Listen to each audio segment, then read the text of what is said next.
রাতে ঘুমোতে দেরি হয়ে যায় তাহলে গল্পটি পড়ুন। যাদের রাতে ঘুমোতে দেরি হয় তাদের জন্য খুব গুরুত্বপূর্ণ একটি কথা।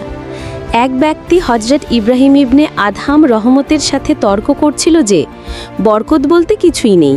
তিনি বললেন, তুমি কি ছাগল আর কুকুর দেখেছ? লোকটি বলল, জি দেখেছি। শায়েখ লোকটিকে জিজ্ঞাসা করলেন, বলো তো, কুকুর আর ছাগলের মধ্যে কে বেশি বাচ্চা দেয়? লোকটি বলল, কুকুর। শায়েখ বললেন, এদের মধ্যে তুমি কোন জন্তুটিকে বেশি দেখতে পাও, কুকুর না ছাগল? লোকটি বলল, ছাগল।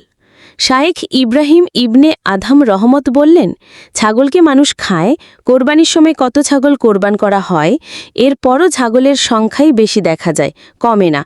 এর রহস্য কি বলে মনে হয় তোমার? লোকটি জিজ্ঞাসা করল, কী রহস্য শায়েখ? শায়েখ বললেন, একবার ভেবে দেখো, এটা কি বরকত নয়?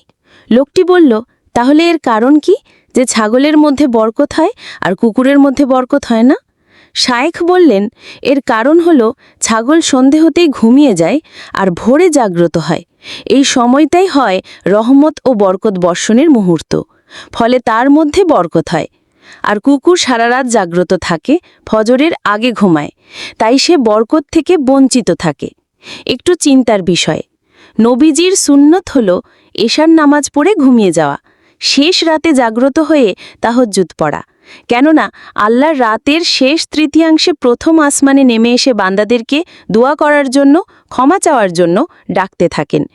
আর আমরা সারা রাত মোবাইলেই ইন্টারনেটে হারাম কাজে ব্যস্ত থেকে ঠিক এই সময় ঘুমিয়ে পড়ি, আর ফজরের তো খবরই নেই।